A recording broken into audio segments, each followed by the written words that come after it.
Jona ikani eo gegewe mi de bo mi supo o tu lo meje mi na pe lo na jope bona ko ekun gbanda ko lo jama da so pe mi ton aso atole mi ne do popo yawo lo drodo Dan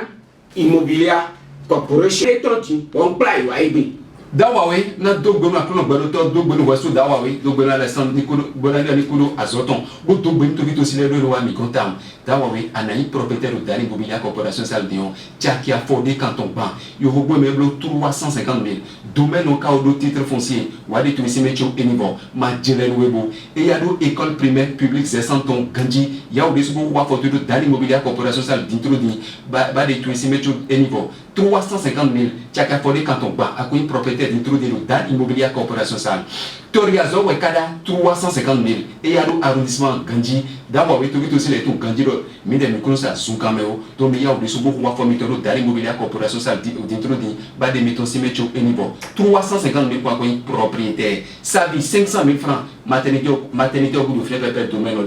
Pau et nous à dire Hunjava à mon école primaire publique Hunjava ton tu école de nous comprendre domaine à mon fini à mon le domaine de école de titre foncier ya wadi to isi mecho penibo Zeplac Fioyu Ganji et y a deux zones économiques domaine des écoles de titre foncier wadi to isi mecho penibo et retrouve point ba pour le fio ko Ganji beto me wadi Zeplac me le biko do Zeplac ko kundi to biwa de mito isi mecho penibo Zeplac et y a deux zones économiques Ganji c'est coup Adieu école primaire plus que d'autres mon domaine immédiatement me revenait à l'ADA et il y a d'autres tribunaux Ganji Vasero et il y a d'autres goudron tout Ganji Toriga c'est j'ai pas dit Wida c'est 1500 alors pas peut domaine on est à mon a d'autres vidéos c'est de 100 le témoin 350 000 domaine au code de titre foncier mais les hectares nous tobit aussi les deux zéro torico éternel bika au titre foncier dans éternel bureau de titre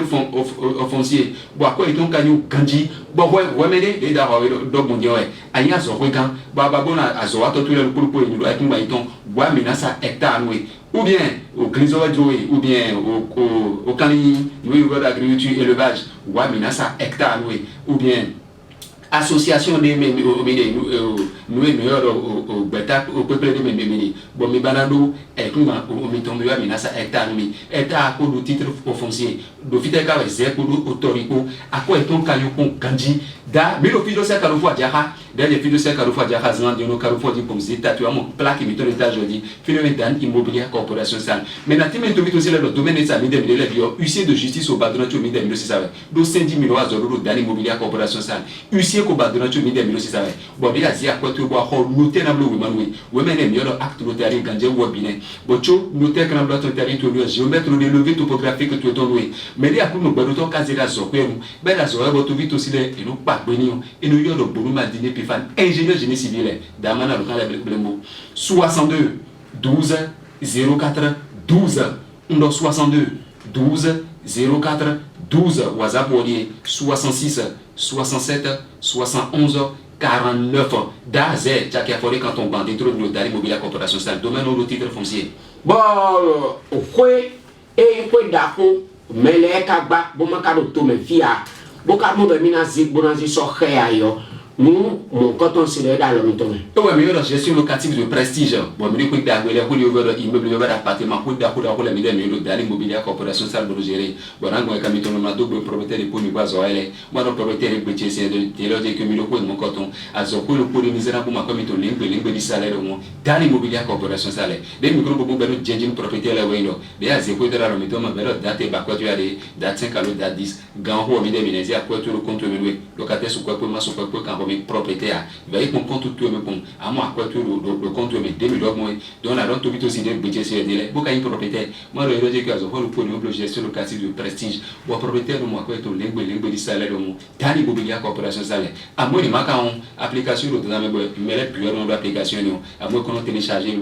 des applications bon ay di à moi zo mi wa Dan Immobilier Corporation Sal lobby application mi go Dan Immobilier Corporation Sal zero comme le site Google Android il me lui ma mon fil ma Play Store zimple so bolan dani immobilier corporation sociale application là bas télécharger bon ma domaine le teme finia ay application si on dit à mon domaine le bi ou bien zo mi waro dani immobilier corporation sociale veille application dit comme da na tebe to vite aussi le dit que c'est au téléphone et 350 000 il y a pourquoi faut le dani immobilier corporation sociale bato de quoi beaucoup visite les gens dit et là pour quand on dit bato de aller voir visiter waro budget si c'est intro dit wa mi go dani immobilier corporation sociale qui a fondé quand on ban à quoi propriétaire domaine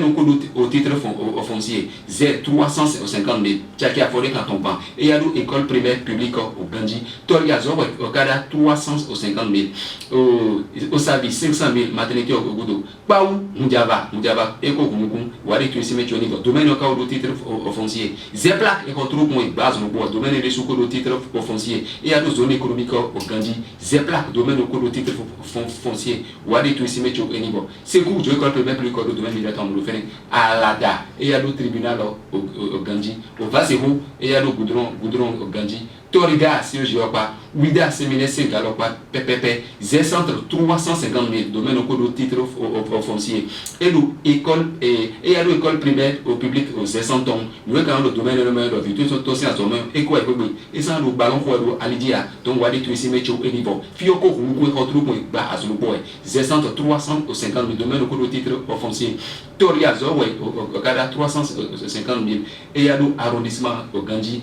État et le téléphone aussi les noix de donc c'est métier au niveau État le zé pour le tori pour le titre au foncier au quoi est ton camion Gandhi donc mieux des métons c'est métier au niveau mais le filtre c'est carrefour Diaha il des filtres c'est carrefour Diaha non carrefour des États de mon plaque qui vit l'état jeudi phénomène dans immobilier corporation sale à local les 62 12 04 12 62 12